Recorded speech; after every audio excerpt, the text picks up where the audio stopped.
Kowe tak deleng saka kadohan. Sajae wis sungkawa ing penggalendra apa sing mbok pengin. Ngene le Rama. Wiwit wingi aku ndelok pedhot pelingan ing sebelah kono. Ing rasa-rasaning batinku kaya ora kepenak. Kaya duwe rasa arep ditinggalake. Neng aku ora ngerteni babar pisan Rama. Jane arep ana ngopo Rama? Bocah ayu jonggrang. Piye Rama? Kowe anakku sing ndak golo-golo. Ing wana segara kaya ora kena diamba ing dalma manungsa. Ning kudu ana sidine manungsa sing setor ipunang jabang bayi cak pinggire tapel wates ing wana. Kudu ana bayi sing setor ana ing wana segara. Bener. Maksude iki apa? Kuwi kanggo pangan gondok. Rama Boko. Rama lak tresno karo aku. Kanjeng Rama Prabu Boko tresno lahir batin lho. Ing umpama jonggrang ki duwening panyuwunan Rama. Apa panyuwunan ning marang kowe cai. Ngene lho Rama. Yen rumangsaku sawise Rama iki duwening anak. Mbok yo Iya. mangan jabang bayi mangan menungso. Iku mbok yo wis to Rama. Aroro jonggrang. Yalah. Kowe kudu ngerti Cayu.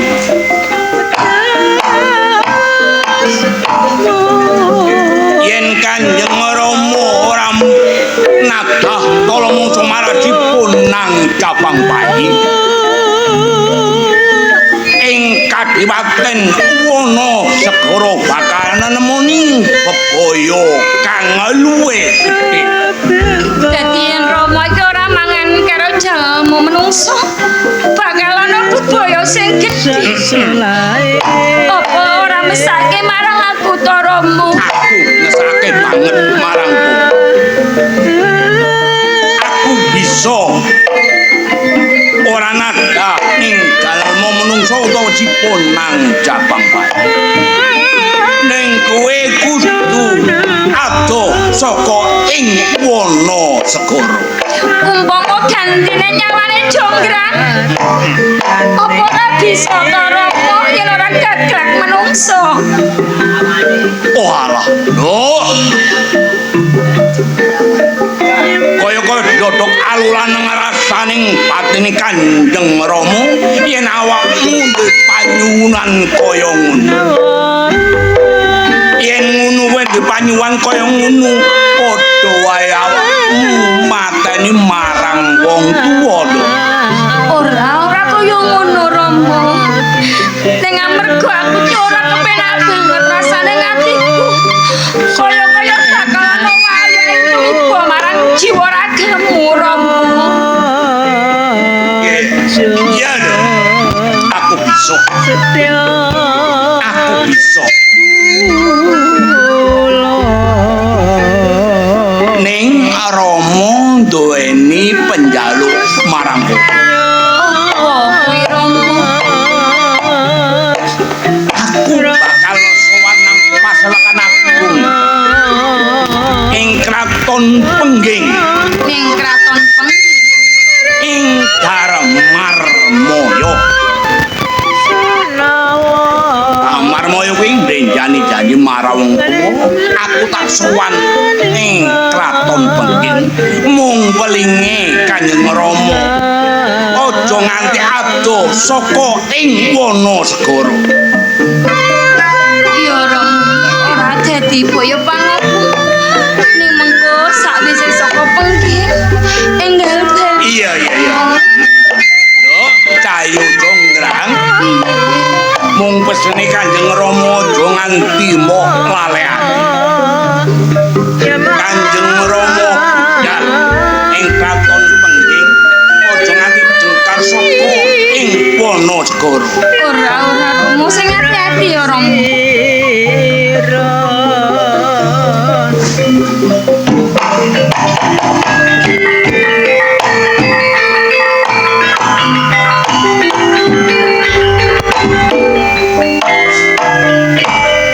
Senajan kau kamu butuh Rama butuh.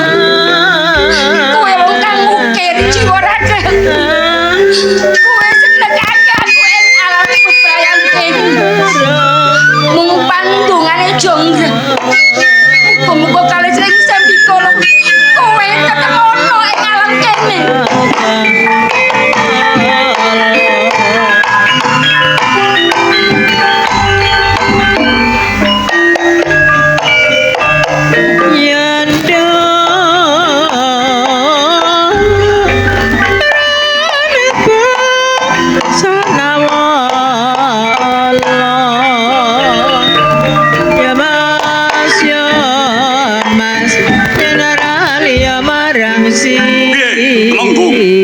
Injih Gusti Patih Bondo anggonmu gegladen olah kanuragan on ing kraton Wanasegara. Sadèrèng kula matur sukem kula mugi kunjuk dhateng panjenengan Patih Bondo. Tak tampa muga dadono jimat on ing kanuragan. Nanijih kula tampi kula petek pucuk eritmu mugi dados jimat paripi kula. Patih.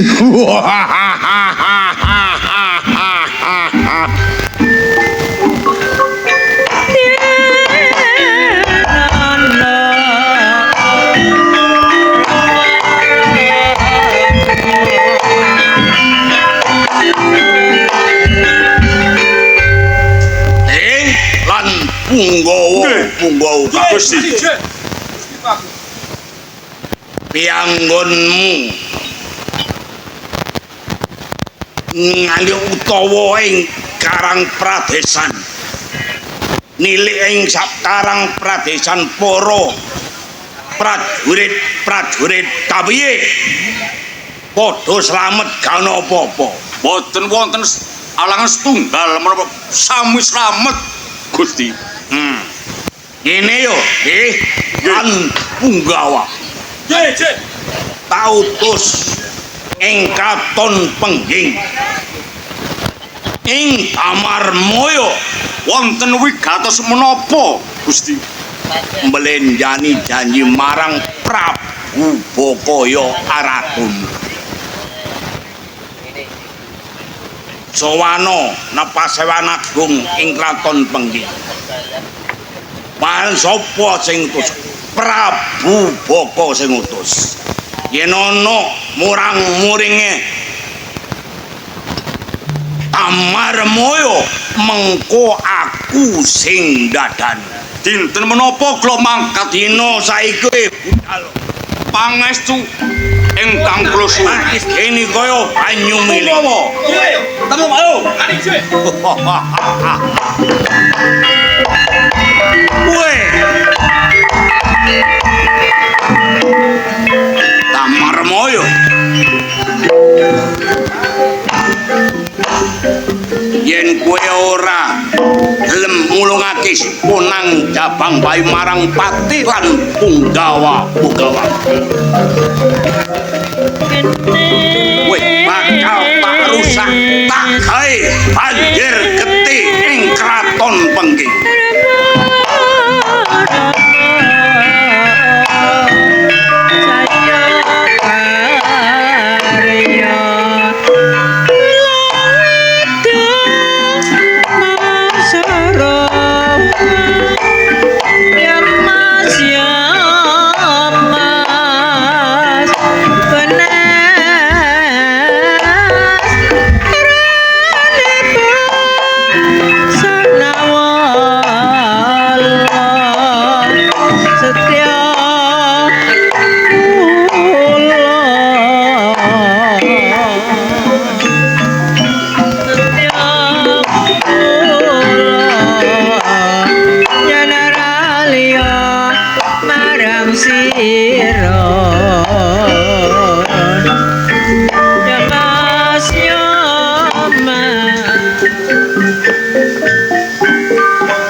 Patih Dalamaya. Piye anggonmu sowan Mraseba ing Pandhapa Agung Kraton Pengging?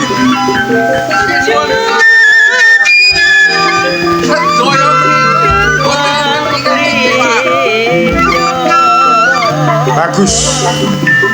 Yen sanyata kowe patih minangka waraka dalem ing Pengging. Agul-aguling ing Kraton Pengging. Kok menawa ana manungsa saka mancapat negara sing gawe gedhe tetuke dedah ing Pengging, kowe kudu bisa angalan. Monggo. Piye sowanmu?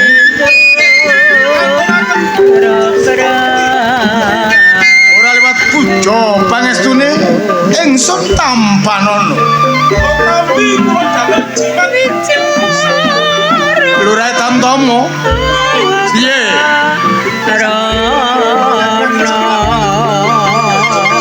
Bagus, ora liwat puja pangestu tampanono. Arek sautor. Kakang Abdi. Anggonmu njaga ing Taman Kaputren.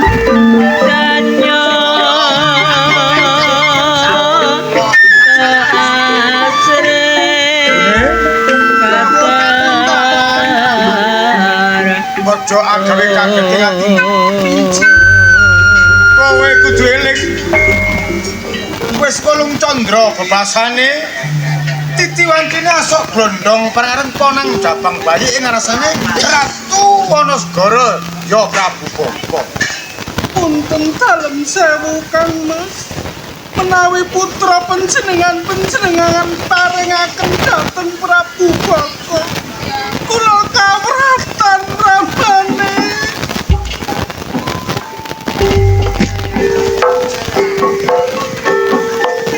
Bune orang loro siji atmajane Ratu Pengging Damarmaya mung Jaka Bandung.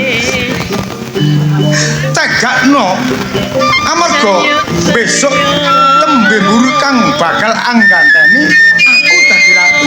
Yen iki disetrake padha kae aku bakal temekaning pati. Pramila menika Kang Mas. Kula pasrah dhateng panjenengan. Mbok bilih putra panjenengan paringaken dhateng Prabu Bapa. Kula kawratan Mula saka iku Bune tegakno ayo memuji marang Gusti Kang Murbeng Jagat supaya Jaka Bandung tembe mburi bisa urip kang mulya seksi Mahamara dadi lananging jagat. kula sumarah dhateng panjenengan kemawon. Arek sawetara Kakang Abdi. Kowe tak tundung saka Kraton Pengging.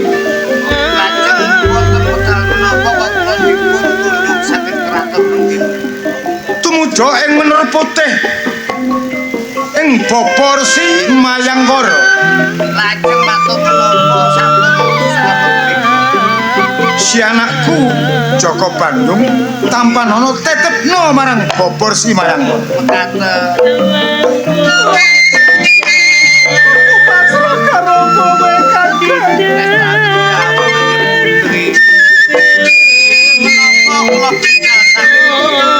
Aja nganti kedhisik sang Bagaskara saka etan. Ayo mangkat dina samang.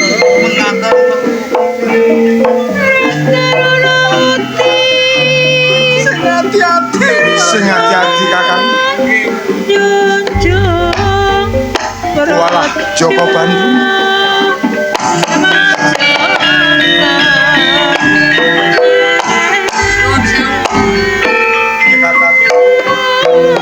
Pirang kula panjenengan menika kawuh kalih Gusti Permaisuri. Wonten wigatos menapa?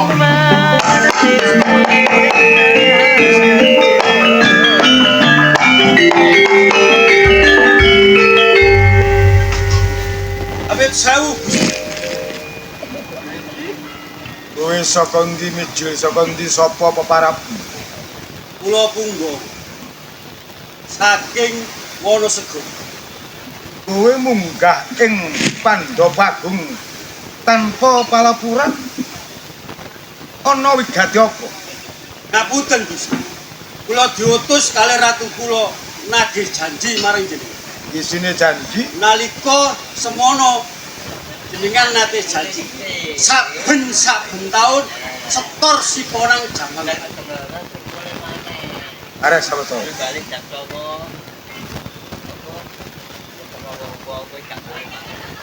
Kaya duwe pangkat dhewe-dhewe gumebyar busanane. Apa bener kandhane Punggawa yen iki dina nagih janji marang aku? Iku bener Damarmaya. Siponang Jabang bayi iku kudu kowe dhewe. Gawe pangananku Gusti Prabu. Yen aku ora bisa asok piye? Oh, tak gawe karabang. Raton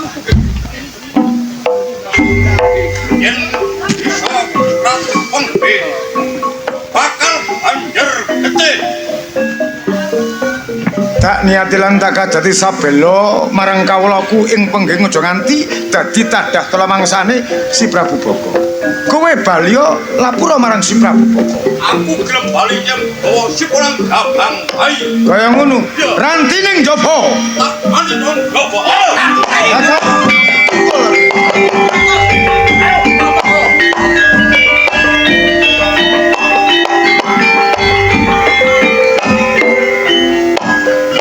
Punten dalem sewu Kang Mas. Kula ingkang lepat mbok menawi panjenengan badhe patuton kalih Prabu Boko.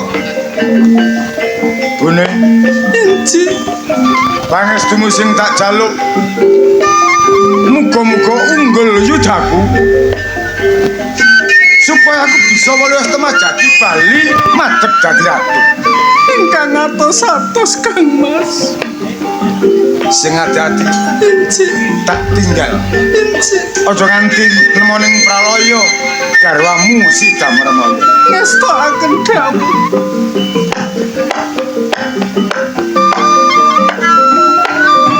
Terwes karya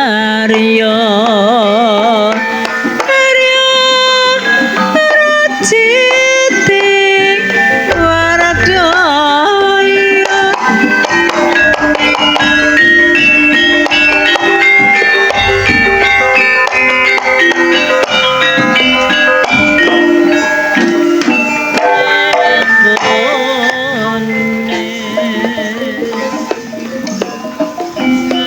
Temenggung. Kakang Patih. Wah, ya diranti sak jabane Kraton Pengging. Ana ing papan Iya. panggonan kene. Loh. Wah. Ngomong Kang. Umpawani lancang mlebu nang Kraton Pengging. Ora ngerti. Patih Telomoyo kaya. Patih Telomoyo. Yen gustimu gelem setor siponang Jabang bayi gak bakal ana kedaden sing ora-ora. Ceng mbok jaluk liyane ponang Jabang bayi ora apa-apa. Ning Jabang bayi ora tak ulung. Tadi awakmu minangka tadi pepalangku, Pancen bener. kowe termasuk nyedekno karo patimu.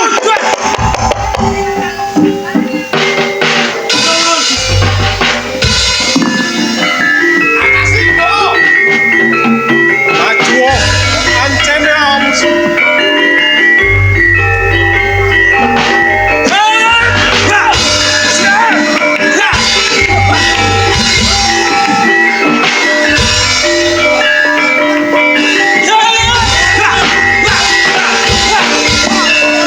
Ha!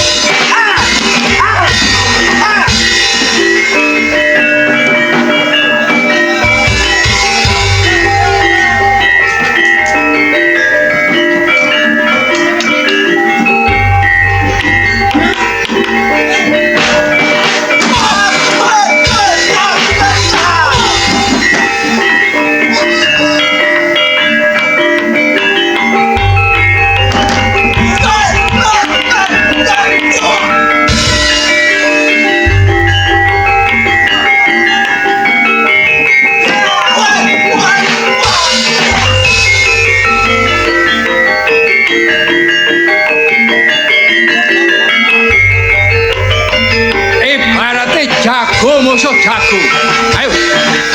Padha-padha pate kowe katih marang Darma kaya aku saka Pengging. Ayo. Boto padha boto paribajan. Ayo.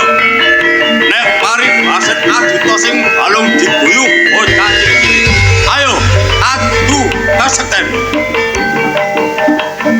Pancen kraton Pengging sopae pat mancanegara kabeh para bupati mantri mlebu ning kraton Pengging ora trimano pati wong kaya aku.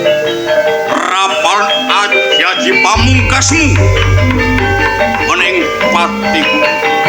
Yen kowe kepengin mulyaran ayo bukan dadamu tak tamai aja jining patih saka Pengging gak modar tak pilon Suntaken ilmu daya kawijayan. Aja nganti kemasuk ora jiwa raga. Aji Selogiri Selowatu Giri Gunung ketamaan Aji Selogiri gak modar tak sembah idris serap Selogiri ya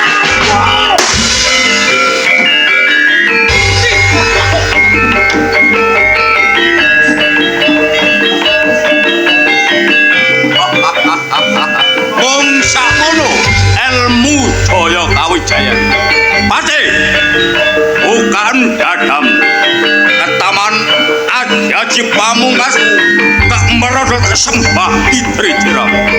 aja sampe tumpang suruh sorae yono lebure papan Cina rek yen kowe gak gelem bali saka kraton Pengging mesisan pani bantara wong kaya aku belani kraton Pengging ayo tak tampanane ajaji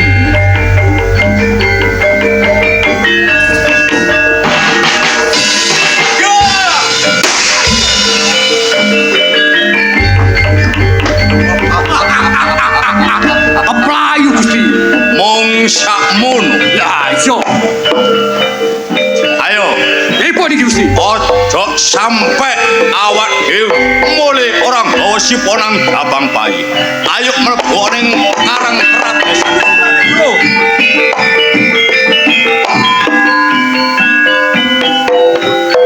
Aku bener saya Sanedra kang utama unggul jurute tanding yuda Derangi Pancakara Bandalapati paduka sing balung jepret ing kulit nganti ngetokke ilmu jaya kawijayan.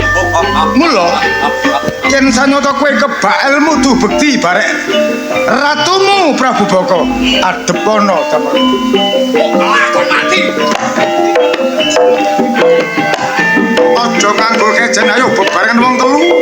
Aja apa sing mbok tampakno aku suwi dia nampan. Ayo kumpul. Ayo tunggal nyawiji. Ojo nganti ilmu daya kawijayan pasukan loro batas. Ayo Gusti.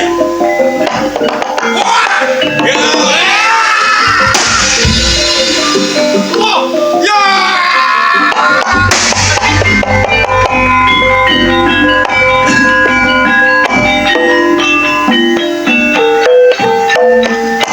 Prabu Baka, yen kowe ra nrimakno kedeng sere punggamu iki lho, Damarmaya kang bakal ngadepi marang kowe.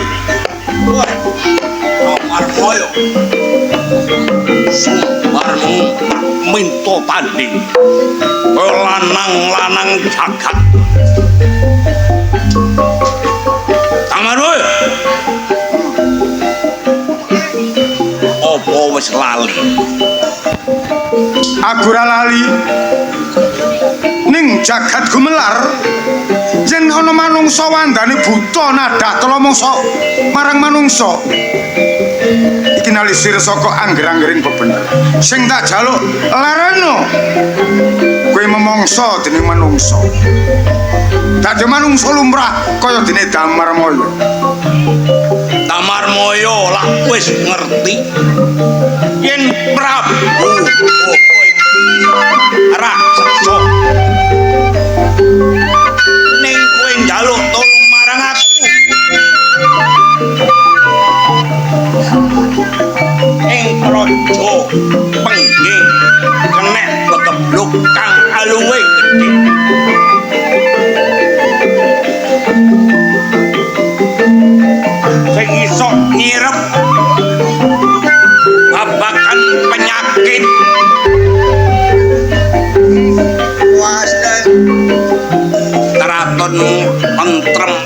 ayem mung Prabu Boko sing bisa nyembatan. Aku ngerti. Ning janjimu tiap taun kudu ngetorake marang dipunang Jabang Bayi marang Prabu Boko. Endi? Mula Damar Mara bakal selak. Kau tangan budi kowe nentemake begebluk. Bisa makmur anane rakyat ning loro aku ora trimo. Yen aku duwe sadulur raseksa kaya kowe. Alung Baya kowe tak gepati iso aman Wanasegara tak dadekno Sita Krawan Pengging.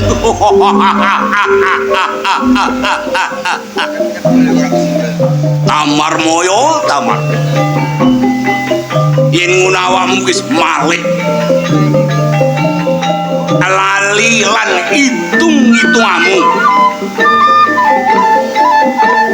Prabu Boko ora kakean omong.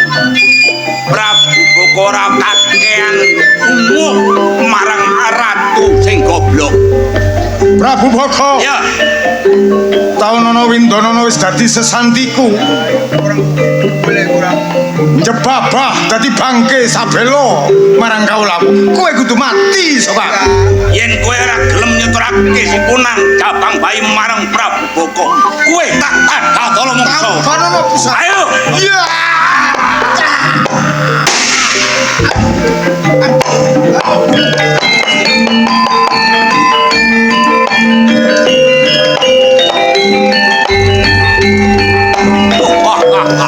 Taunono Windanana. Prabu Boko bacutake ing Praja Pengging. Menungso ing Pengging yen ora bisa mulungake punang Jabang Bayi marang Prabu Boko, kuwi kagae karang abang.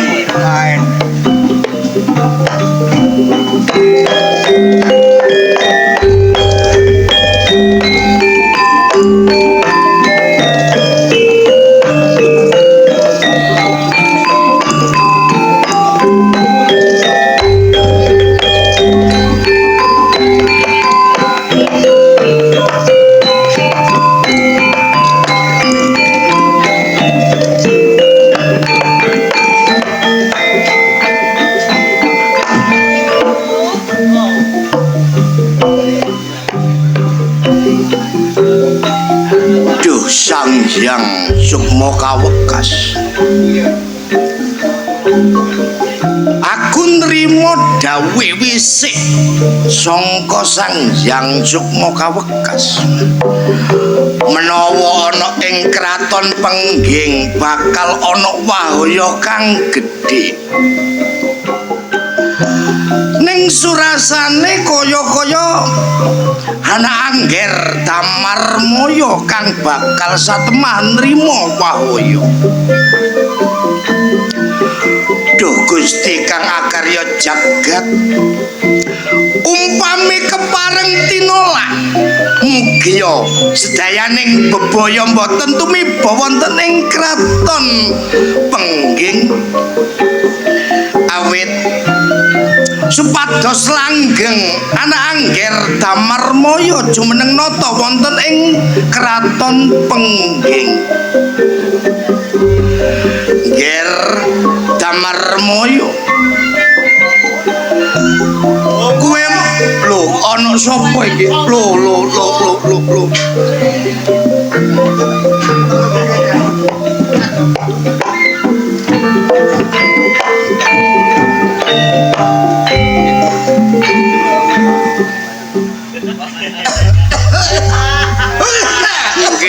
Kekatan rambutan. Acarane sukan. Kuntet, kelawan kowe sapa iki? Sinten? Awake sampean sapa, Dik? Jenenge, Dik? Kula wau sinten? Nak jenengku sapa, Dan? Wis sakarepmu. Walah Aris. Oh, ki semrep kok jenengan. kok dadak keplayu-playu neng tangan dalan ana paribasan rambutmu rebani rebane keringetmu dleweran kaya banyu kompo. Oh, kados dalang didik mawon. Napa tasih to, Kang? Bapak Resi.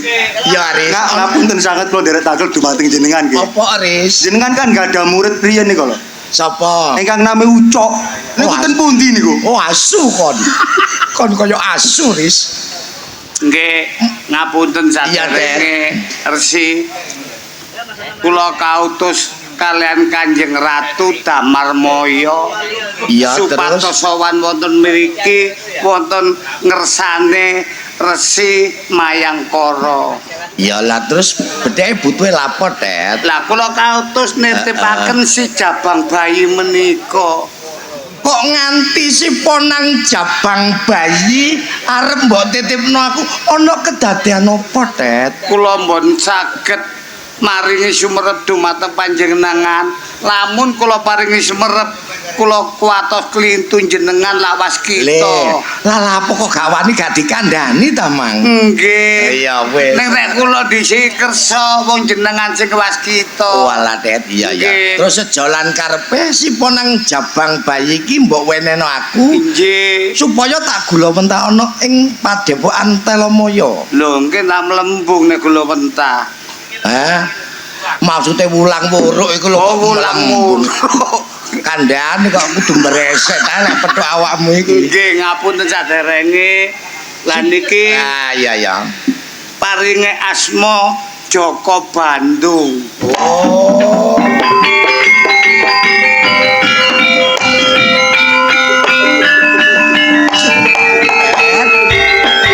Dadi si ponang jabang bayi iki duweni tenger si Joko Bandung. Nggih. Bocah ganteng Tet kaya aku Ganteng ganteng. napa wong gombal ngoten kok. Bapak Resi kalau ono gombal. Iki lho bayine. Bandung. Loh, Oh. Iki sapa maneh? Resik.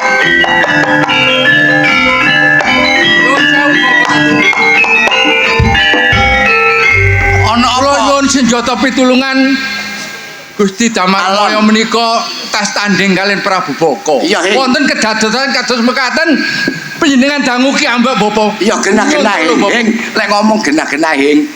Sohing lek ngomong gak pupu aku kamu. Anak angger Damarmaya. Apa? Iya ngger, ana kedadean apa ngger? Kiwasan dateng kula apa-apa. Lho, Taman pusakane Prabu Boko mboten ki. Balangger Damarmaya. Cocok karo wesek sing tak trimo. Kowe bakal satemah nemu wahaya ning dadi kasunyatan ya ngger. Umpama kena tinolak bapa tinolak iki pusakane njur kepiye ngger? Kok pilih benjing sampun akhir diwasa Ya ngger. supados jagem kalian anak kula Joko Bandung menika pusaka sapu jagat Bapak.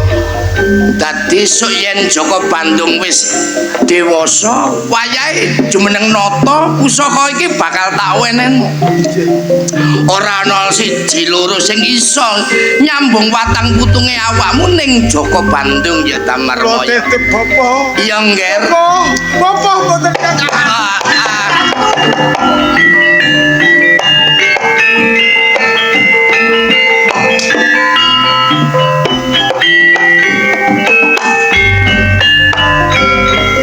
Kundet kelawan kowe Aris. Nggih, Bapak.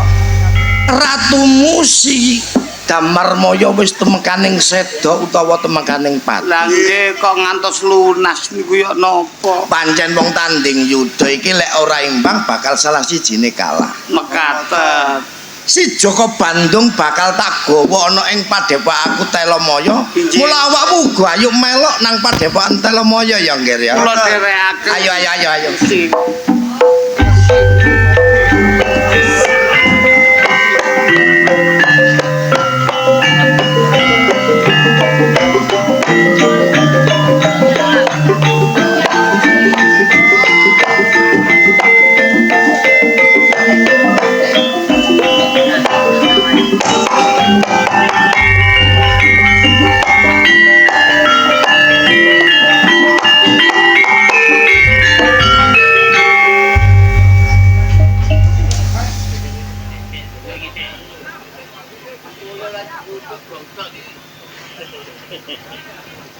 Kok kaya mboten kaya biasane.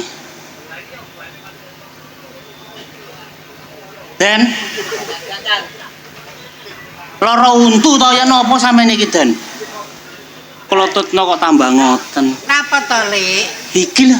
Le, mbok ya dibur. Hah? Pendarane kaya mbok dibur. Dipur apa? Sajake kaya samang kaya Sungkawa ing penggale. Lah iya, gantenge ganteng, baguse bagus. Nek mencucu nyucrut ngono terus ya apa? Mane kuwi Lek pengen hibur berdat penggalihe. Oh ngono. Ya iya to kok iso. Apa? Kan biasa iso. Kan penyanyi sama ya. Dak zaman perjuangan dur kelingan anak lanang biyen tak openi saiki ana ngendi ayo mbak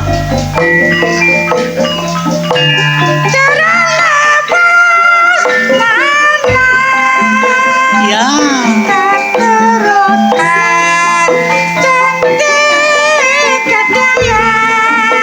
suaramu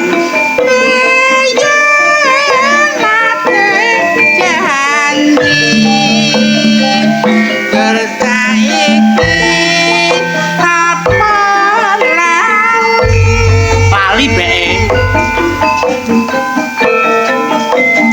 neng gunung tak cadongi seko jagung Ya Lek. yen mendung tasili capek gunung hai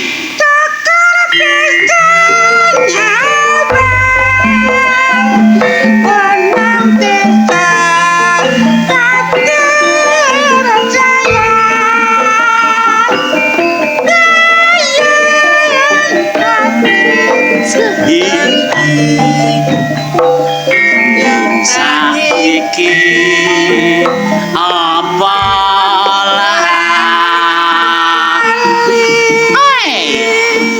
Lali temen Le, lali temen soal suwe gak tau nyuwara Le. aku wis ngomong karo sampean wis lereng nguntal percil suaramu saiki saya suwe saya abot Alane apa cara gladi ora tau diteget apa gak tau diempakno Le. Dadi saiki sak ngomongane. gampang kapan ana waktu engko tak empakne Kok iso wae to Le.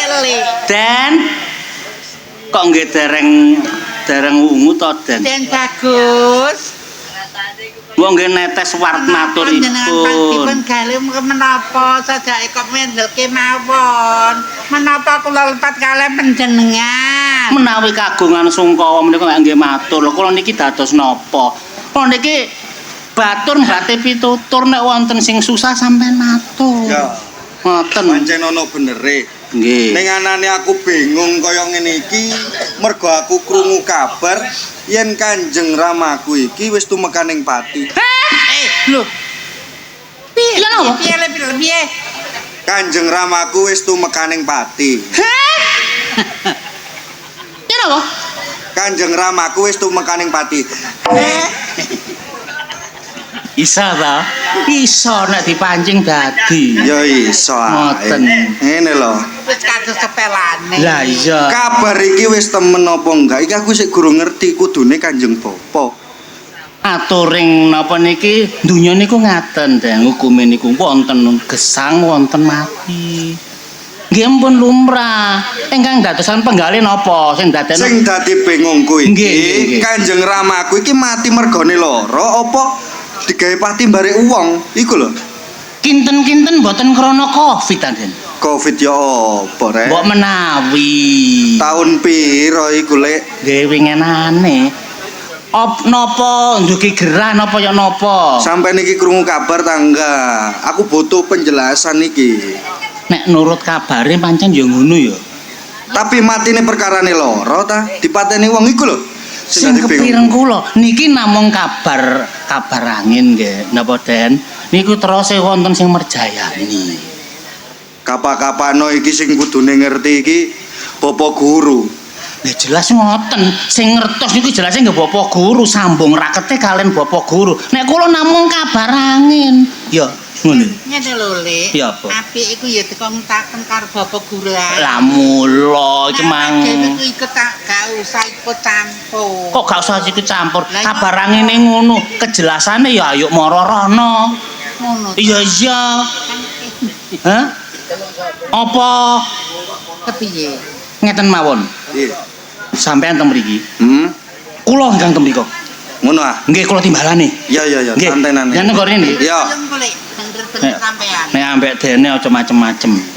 Lah apa sing karo jeragan karo momongane dhewe kok macem-macem cengkep piye to Le? Lho. Oh. Bapak Guru niku landhep. Dereng kula timbali pun merongos teng mriku wae. Rasa Nggih, nyandak-nyandak merongos nak. Hah? mboten. Kok sajake ana parigawe kok. Jajal ngomong nggih, Rasa. Kula jane ngertos, namine kula niki namung cantrik. Nggih sing langkung saene sing matur nggih dene mawon Den Bandung. Kuntet, Tet. Halo. Ngomong ambek sapa sih? Niku Anu Kang Jono niku wae lho. Dari resimu kayak ana sak sloki. Nek kon gombol jana sing mendem kon. Lho, kula mboten nate gombol kok. Sing matur sapa? lah Ris, Apa to? matur apa kon?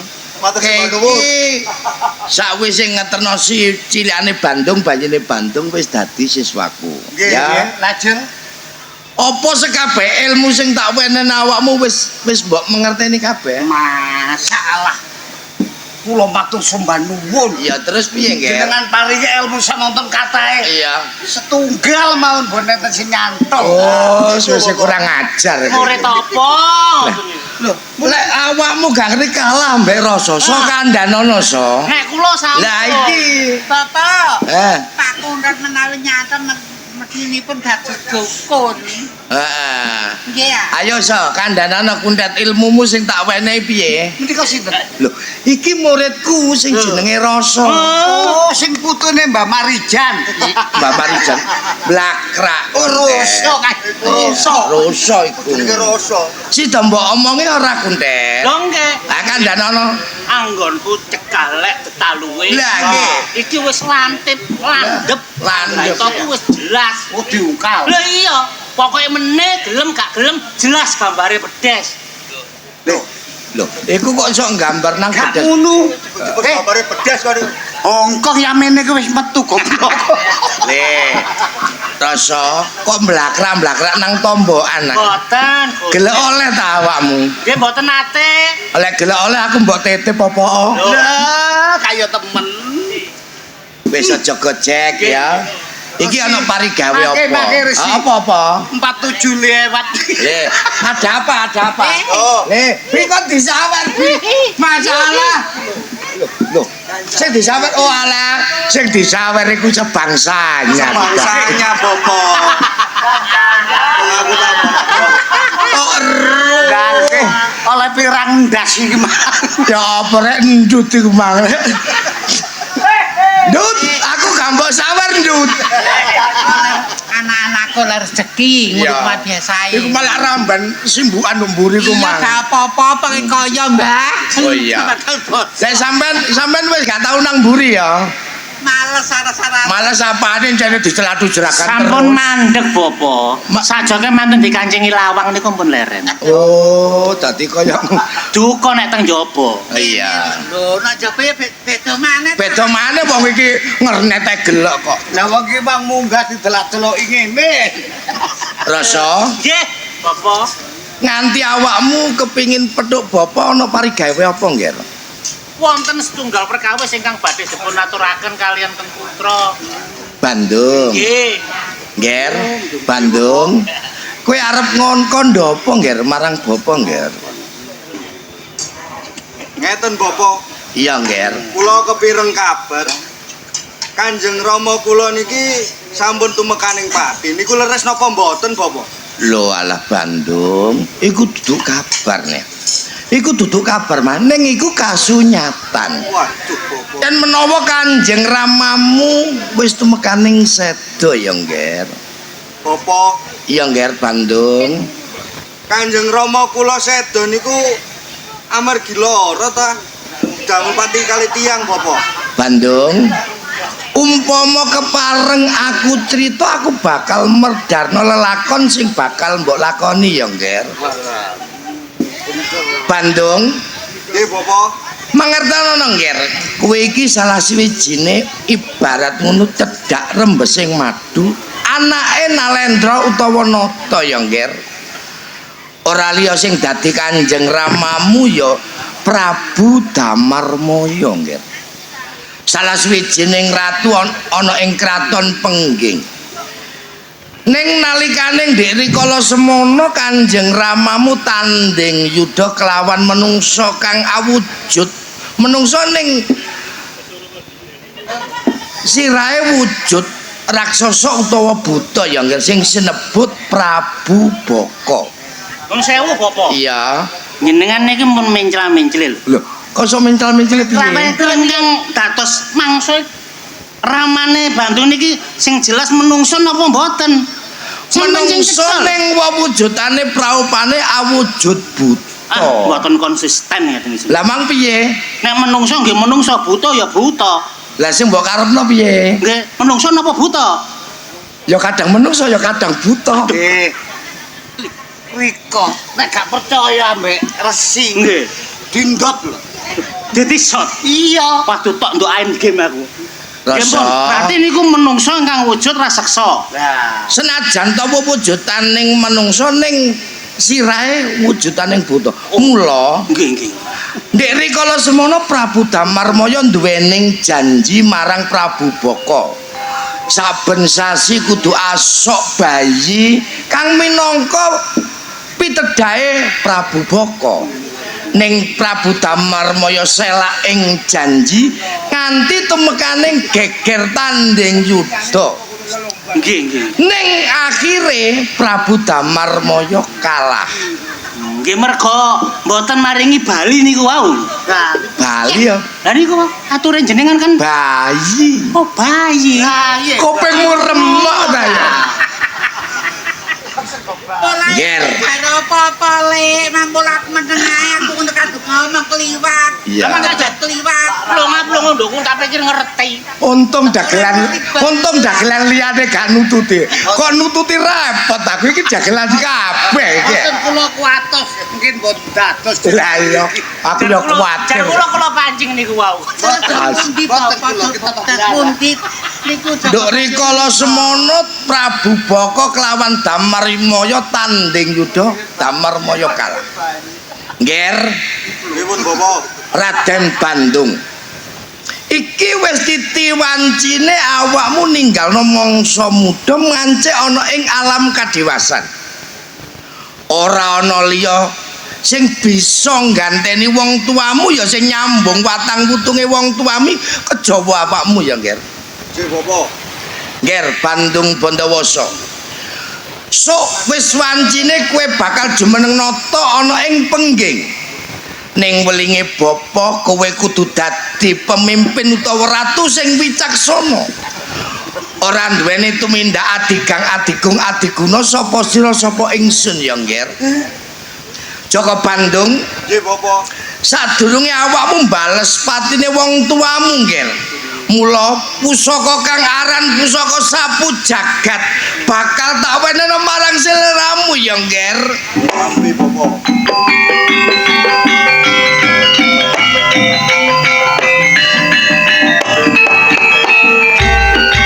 Bandung, Nggih, Bapak. sawise awakmu nganggo piandel jenenge pusaka sapu jagat.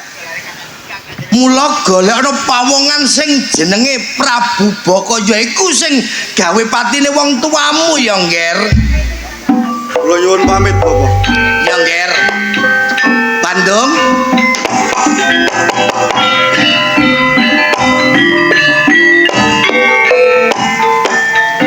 Rasa lawan kuwe mbok mban. Napa kula mboten dipun paringi piandel, Bapak? Rasa kowe njaluk piandel sing model piye, Ngger? Angger saged damel tolak udan kula purun, Bapak. Kowe kate dadi dukun siwer. Karep kula nggih ngoten nyaingi Wak Kuntet. Rasa Aris lan kowe Kuntet uga mbok mban. Bendaramu Joko Bandung wis budal golek pawongan sing jenenge Prabu Baka. Ning aja enak-enak nggonmu gemuyu. Kersanipun Bapak. Ayo saiki ditono saka mburi. Mbek menawa ana cara nglandhepi lelakone Joko Bandung, awak dhewe sing bakal nglaksanakno. Sumangga kula dherekaken, Bapak.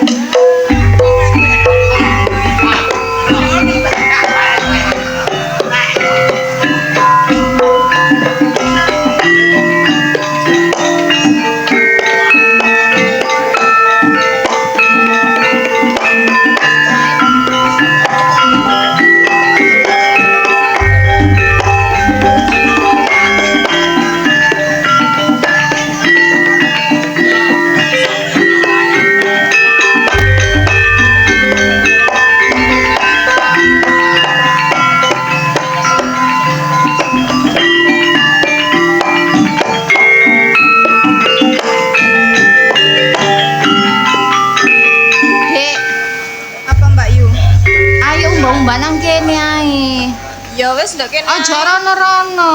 Heeh. Kono lho jero. Ya wis. Tapi sadurunge dhewek umbah-umbah. Ayo nyanyi-nyanyi ngono lho. Nyanyi apa? Yo bene meneh dijak Mas Jono. Tanggapan apa ta apa ngono lho. Wong pengen iso mek perahu layar tok. Ya wis gak apa-apa perahu layar titik. Ya wis, ayo.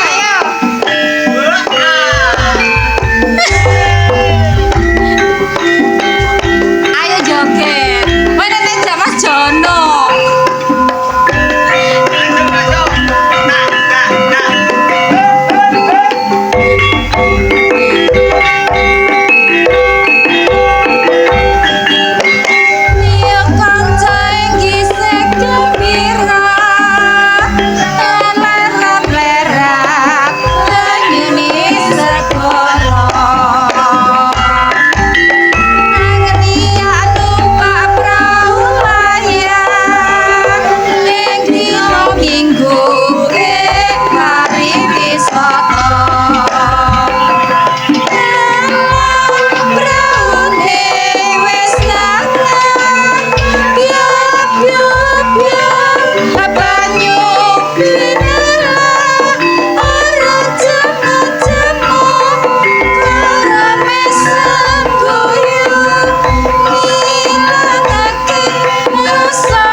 Jangan tadi binatang tamu, gak gelem nyanyi. Bintang. Oh, bintang, kayak binatang. Niku ngenyek. Belajar meneh jadi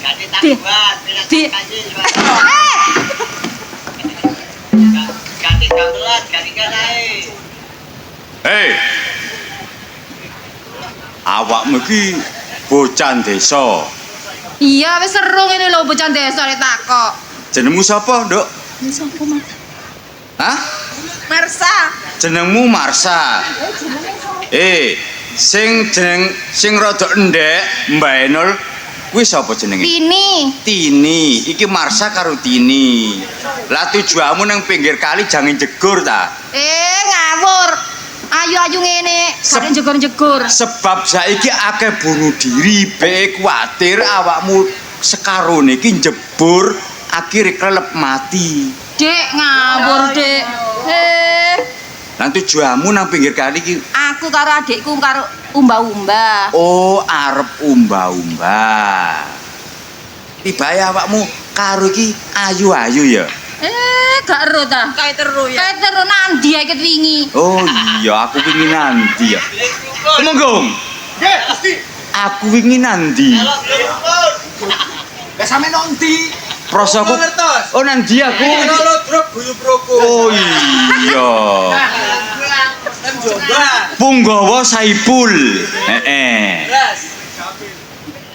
Genduk Cahayu. Awakmu ki sik perawan apa wis rondo? Ya didingok dhewe ta lah bodi kaya ngene iku. Oh, koyoke body perawan. Lah, sik pokoke sik alot. Oh, sik alot, sik seret. Termasuk awakmu karo iki perawan. Cara ya, Dik ya. Cek street ya. Timbangane awakmu bocah desa, gak duwe apa-apa, kira-kira lho ya. Awakmu sakloron iki tak rabi gelem apa ora? Ya emang gue cewek apaan ya? Lho. Penak tak rabi awakmu ku iso sugih ora melarat. Emoh, aku gak gelem. Punggawa. Temenggung. Ayo di jor sarun apik sarun alus. Heeh. Ayo ngomong. Dadi bojone Gusti Patih karo Tumenggung.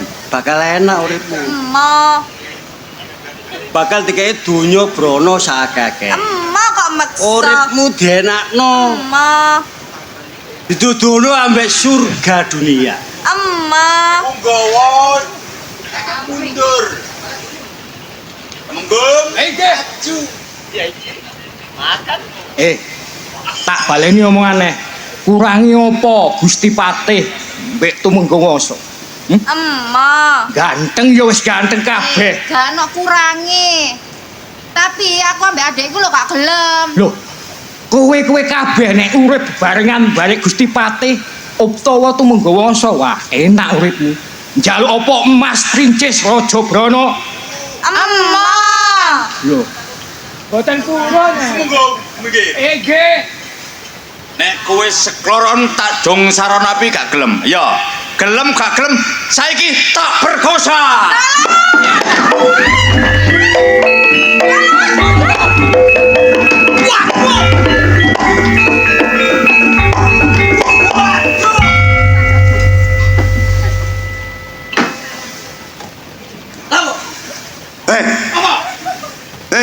Sing klambi ijo iku maju.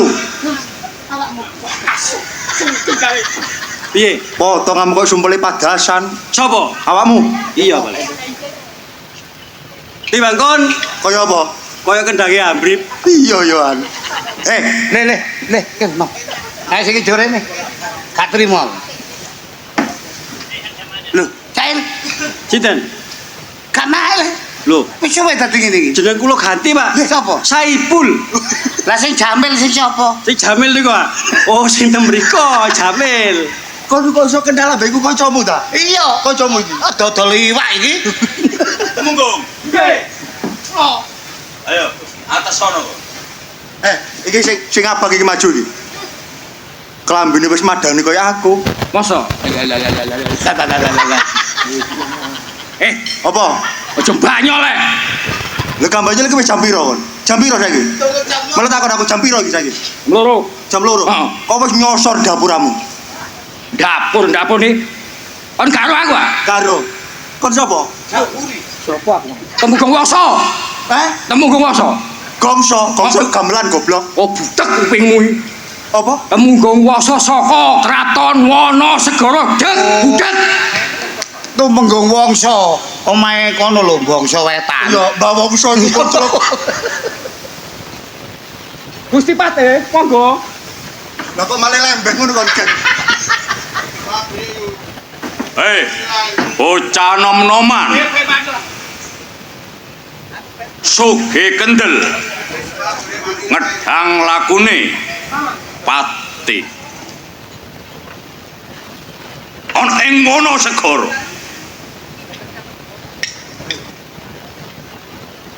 Piye? Hah? Tumindakmu kaya ngene iki aku gak nrimakno. Muto-muto arek wedok nang nggone Karang Pradesan kene. Pernah apa karo bocah wadon iki? Aku ora tau duwe hubungan bare arek iki, sing jelas tumindakmu salah tak elingno, lerene aja sampe nggae tumindak sing kaya ngene. Sopo kan aram? Joko Bandung. Balik. Sopo jenengmu? Gak ono loro telu mung siji. Pati Bandung. Pati Bondo. Yo. Ngertenono lek kena tak elingno. Mingkira teko papan panggonan kene. Tajung Saronapi, pasrana bocah wadon.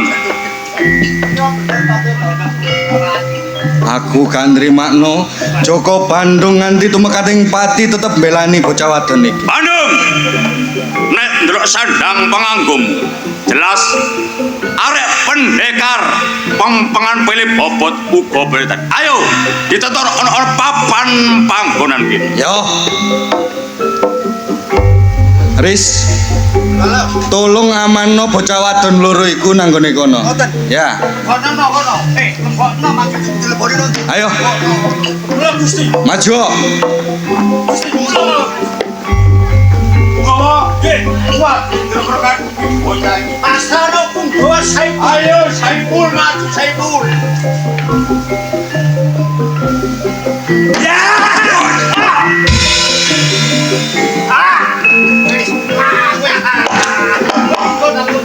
Ayo. Aja mung siji, sakloron maju. Tamakno ajajimu ana ing dadane Joko Bandung. Joko Bandung. Ayo, bukan dadamu. Pertama Haji Pamungkas tahu temu.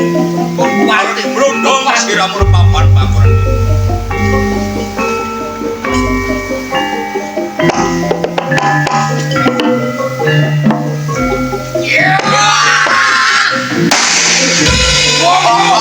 Modar.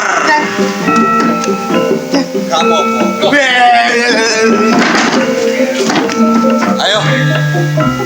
Wong loro mabano bukan dadamu tanpa nono aji-ajine Joko Bandung. Ayo. Rapan Munggal sawiji aku. Lalasan iku. Mulane ngunahi bacutno lakuku. Goleki wong sing mateni bapakku. Ayo Pak Gunter.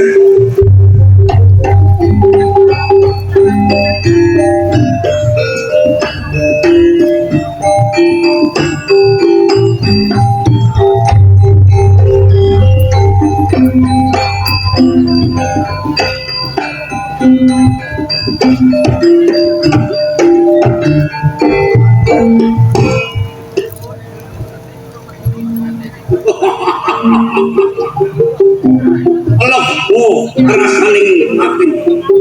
Aku nah orang suci ulang capai krakon. Prabu Bobo.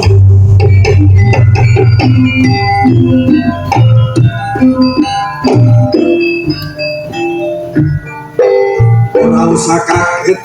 Joko Bandung sing teko. Joko Bandung. Kowe kok alaku. Wikatyo. Ora liya aku sing bakal nyambung watang putunge Kanjeng Ramaku. Sopo? Kanjeng Ramaku Damarmoyo. Amarmoyo. Aduh, kami tampaknya Yenur kepetuk wis ketemu marang Prabu Bobo. dolan karmunya. Siji aku arep ngelingno. Tumindakmu mangan bangsa menungso lererono. Kaping pindhone aku nyambung watang putunge bapak. Ateges kowe kudu mati saka tanganku.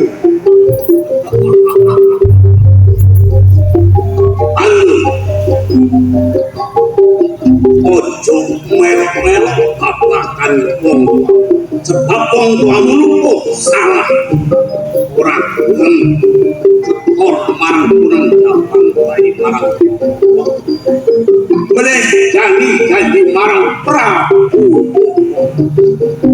nanti pakon marang Prabu wong yang jelek tak kedengan bali sapa ing papan Prabu Damarmoyo minangka Kanjeng Ramaku. Ateges aku duweni nyambung watang putu. Kowe kudu mati saka tanganku. nek gelem aku enak awakmu umpamane Prabu kok ora gelem piye Paksa nek kaopo kowe nek kaopo sakar yen kowe ilmu kawijayan kasihan kesangkan banget dengan ayo amarno ae ditutupno papan wangan kene. Sapa sing gemundung sirahe Pandhawa? Amarno ajajimu marang Bandung Pandhawa.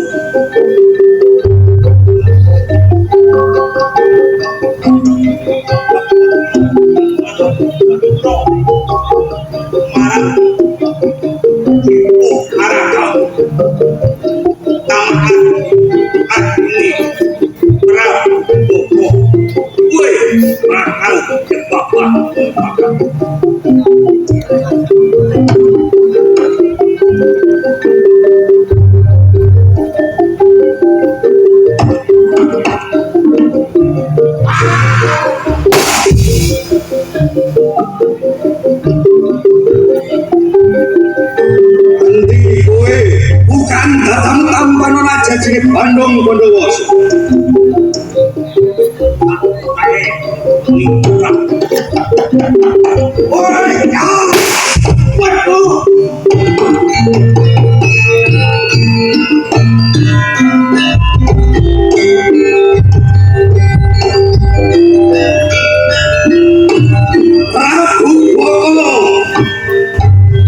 Tinggal gelanggang tolong pelayu.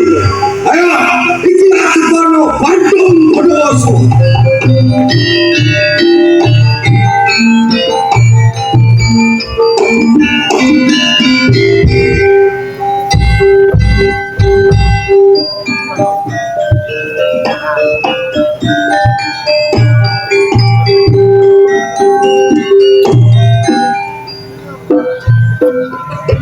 Saya pedih. Rasane ngati. Kaya ora kepen. Ono kali sajen ngopo. Rama Bapa. Panjenengan pamit karo jongkar ana ing penggi. Ning nganti saiki kowe kok urung bali Rama.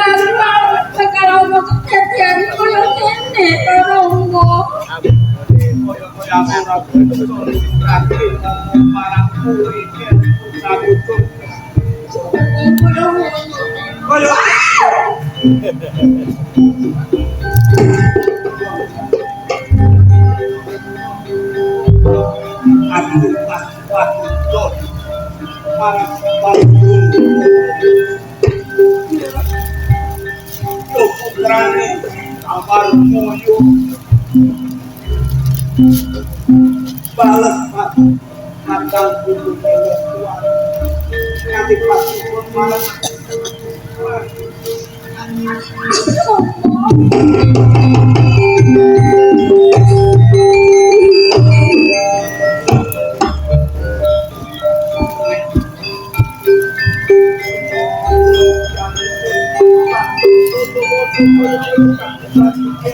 Ojo ngomong ora bangsa karo rangkalo. Ojo kaya ngono. Wala punger. Nunggu kowe pingin opo? Kowe bekas opo karo aku lungguh? Kowe kandang Kutawantun. Kowe yo jogengan. Pamah ulang loro marang kantung loro. Yen kantung loro kena boyo kang kowe gede kang bales kecoba. Aku kudu pales lagi. Terus ini mendios. Ya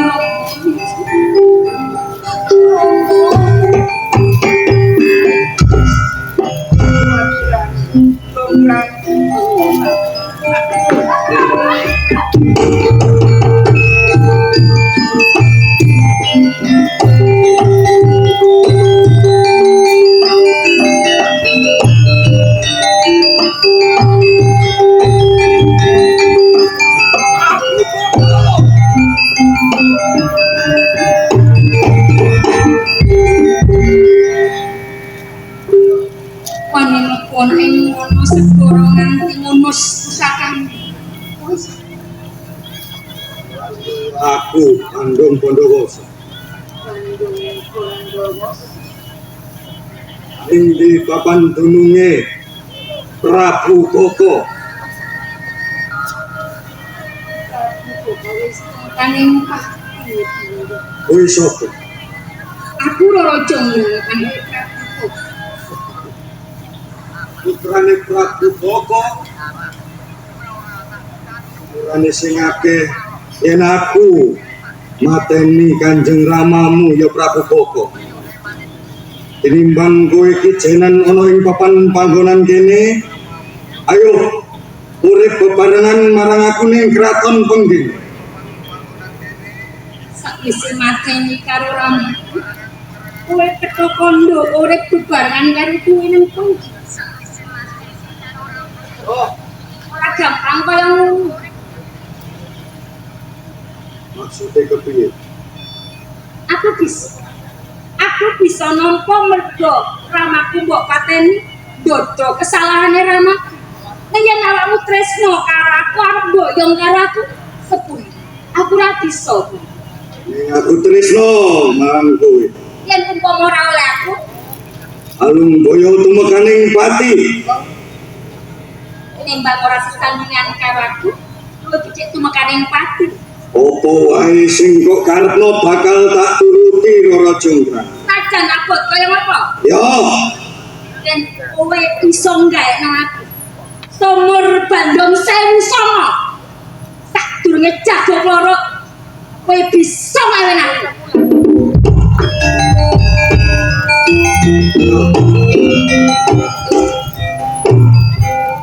nek ngono apa sing dadi kekarepanmu bakal tak turuti. Bakal tak gaweake apa sing dadi kandhane.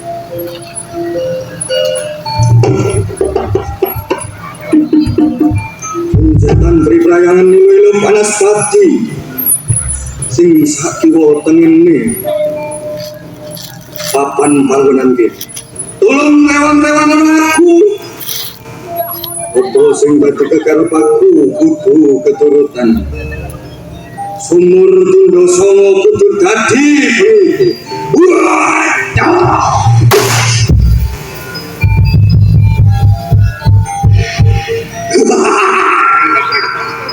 Yo, sumur wis tak gelem, kaya-kaya wis dadi. Aku bakal dadi calon bojone Roro Jonggrang. Roro Jonggrang. Apa telengen sumur sajroning kowe. Apa dhisik? Hei, Aku aku percaya yen awakmu bisa gawe sumur iki.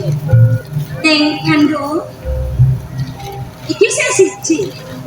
Abot sanggane rabi karo wong sing mbok tresnani. Ing umpama duweni penjaluk meneh bisa. Piye? Jaluk maneh. Yo, opo sing dadi penjalukan? Gaweno aku candi 1000 cecah. Ora oleh kurang. Ning sadurunge jagok loro tengene meletek. Aku ora bakal dadi bojomu. Nek kowe iso mundur, aku gelem dadi bojomu.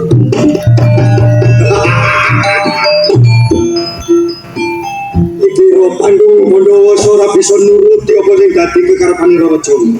Yo, penjalukanmu candi sing cacahe 1000 bakal tak turuti dina. Waalaikumsalam jin setan pribayani luluk Anaspati. Ayo, tolong rewang-rewang aku anggonku gawe candi sing cacahe 1000.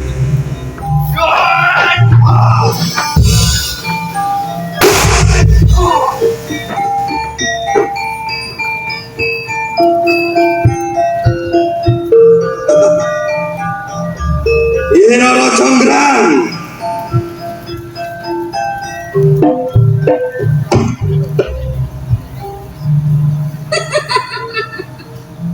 Dorong jodoh kan. Durung jodoh. Candi kurang siji. Ateges kowe ora bisa nyanding aku dadi bojomu. Kurang siji. Tolong tampanono tresnaku Rara Conggrang. Dorong dadi bojo lambemu wis lamis ing samudana. Janji ya janji kudu bisa. Oh. Sing kok jaluk candi cacahe 1000. Ning nyatane kurang siji. Mula dadi jangkepe candi kowe Rara Conggrang. Rara Conggrang ngertenono besok bakal ono rejar-jari jaman kena diarani Candi Prambanan.